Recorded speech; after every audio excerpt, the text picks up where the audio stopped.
Chapter 22 Surrender. When I finally gave up trying to change my young adult son's path, and he walked from my car alone into rehab, I couldn't walk that path with him, but knew someone else was there with him. I cannot imagine the conviction of a parent at such a moment. For years, Lori and her husband had struggled with their teenage son. He was a warm, engaging boy with charm, intelligence, and physical stamina. But over time, he became disengaged. His apathy for school, friendships, and work frustrated all around him. In trying to diagnose the root cause, Lori eventually realized it was alcohol. The path to dropping him off at a rehab center was long, painful, and fraught with times of physical danger. Years later, after her son had relapsed and then gone for treatment a second time, Lori talked with him one morning. Her son had been sober now for several years.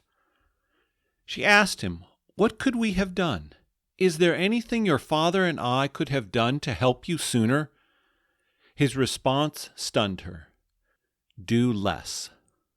All the late nights, all the attempts to help, all the trips to school, hospitals, and police stations, all for naught? Do less? I asked Lori what she learned from this experience. She said, "At some level, you just need to realize that something greater is involved. I had to surrender to it." The act of letting go, of giving up control, is both frightening and freeing. Our charge as parents is to raise a child, only to help them leave us and take responsibility for their own life. We are not yet to the end of this book, but we may have arrived at the most challenging chapter. We human beings love control, and when we don't have it, or when we sense it slipping away, we fight to regain it. This is true of parents of young children and of senior adults realizing they are losing control of their bodies or minds. The quintessential biblical narrative about surrender is that of Jonah, which was most likely a children's story in its original telling, complete with a barfing whale. But don't let this children's tale slip away. It's one of the most profound books in the Bible. Jonah's story begins with a clear command from God to head straight for the wicked city of Nineveh. Do not pass go. Do not collect $200. Jonah's response is to board a boat headed in the opposite direction to Tarshish, an early version of Las Vegas. Tarshish was an exotic, adventurous, and dazzling port city. It's described elsewhere in the Bible as a city replete with gold, silver, ivory, monkeys, and peacocks. In contrast, Nineveh was an ancient city with layer upon layer of tragic history. Who wouldn't want to head for the ocean and a cruise to Tarshish? This familiar story traces the heroic journey of Jonah, who rejects God's call in favor of a preferred opportunity. Along the way, he encounters a storm, is thrown overboard, and swallowed by a big fish. Once inside the belly of the whale, Jonah comes to his senses, and after he is spewed out, heads for Nineveh. Like many of us, Jonah wants to control his life, seek out the latest manifestation of the pleasure principle, and pursue immediate gratification. The source of all that is wise, life-giving, and renewing, namely God, has other ideas. Jonah is called to serve a greater good, challenged to face his demons. The second half of the book of Jonah is not as well known, but it reflects our own persistent need to enact our ideas.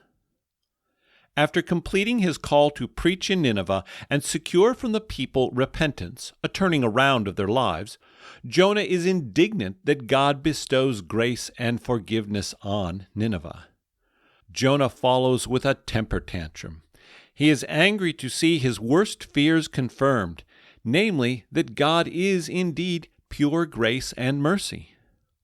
Jonah's failure to see and understand the capacity of God's heart left him unable to surrender his expectations of the outcome. How often do we relive this ancient story in our own lives? We set out in life with an ideal direction. We are confident as we begin a new career, start a family, or begin a project. In short order, our plans are changed by other people, circumstances, or new learnings. We discover that our plan is not going forward as we planned. The moment of disruption comes, and after a period of anguish lasting anywhere from 5 minutes to 5 years, we face a decision.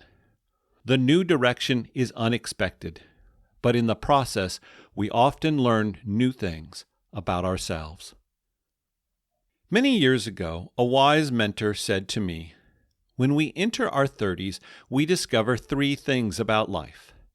The first is that we are a lot more like our parents than we wish to admit.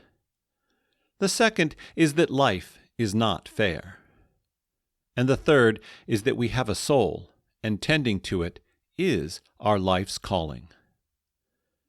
In other words, we will each live out the Jonah story again and again, and learning to surrender to that higher power will serve us well in the long run. Raised in a working-class household in the Irish Catholic section of Bridgeport, Connecticut, Pat Spear was an unlikely candidate for sainthood. But a priest in his parish was intent on involving him in the life of the congregation. A street fighter and loudmouth, by his own admission, Pat needed extra attention. Through the years, he became an advocate for the poor and disenfranchised in nearby New Haven, eventually working as a community organizer. One of the central principles of community organizing is a process of intentional listening to the concerns of the people you are organizing. While you as an organizer might have a passion for affordable housing, the folks in the neighborhood might have different priorities. That's what happened to Pat. He had to learn to surrender to the principle of listening to the people. In one of his earliest projects in New Haven, he met a group of mothers and fathers who were agitating about life in their part of the city. Practicing the foundational principles of organizing, Pat listened. Through a series of one-on-one listening sessions, he and his partner discovered that the parents' priority concern was a liquor store across the street from a local elementary school. The mothers and fathers complained about the harassment of their children by drunk patrons strewn about the sidewalks who yammered at the kids on their way home from school. We determined our first task was to shut down that liquor store. And I gotta tell you, as an Irishman, I was a bit conflicted about this project, Pat explained with a wry sense of humor. His conflict ran deeper than a quandary about liquor stores. Pat desired to make a difference in the lives of people. Let's address housing issues, or the lack of affordable health care, or even zoning laws that would address the lack of a decent grocery store in the neighborhood. I wasn't all that excited about closing down one liquor store. But community organizing is not about getting to do what you want to do. It's about finding the pain point in the community. In other words, it's about surrendering control. In the end, that group of parents successfully closed down that liquor store, and they also got zoning laws changed to prevent future liquor stores from opening up near schools. Now, if any business wants to come in and seek an exemption, they are told, well, you can try, but just so you know, at your first zoning board hearing, you're going to have to deal with 100 people from the community, all these community groups, all these local churches who are going to make your life miserable. Eventually, Pat went on to work on other issues in Greater New Haven, including affordable housing. but he had to surrender control to allow the Spirit to do her job in him and with the people he was organizing. We get attached to outcomes. We have ideas for how we want something to unfold. This attachment can range from organizing a party in our home to clinging to a clear view of how our lives should unfold. The reality of a new imagination for surrendering and allowing people to choose their projects, or allowing a son to find his way through rehab, is the capacity of a new vision of grace and mercy.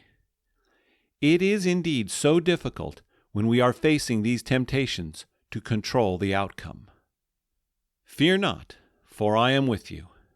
Be not dismayed, for I am your God. I will strengthen you, I will help you, I will uphold you with my righteous hand. Isaiah 41:10. More often than not, our experience of surrender is evidence of the everyday ways we are participating in a life of spirituality.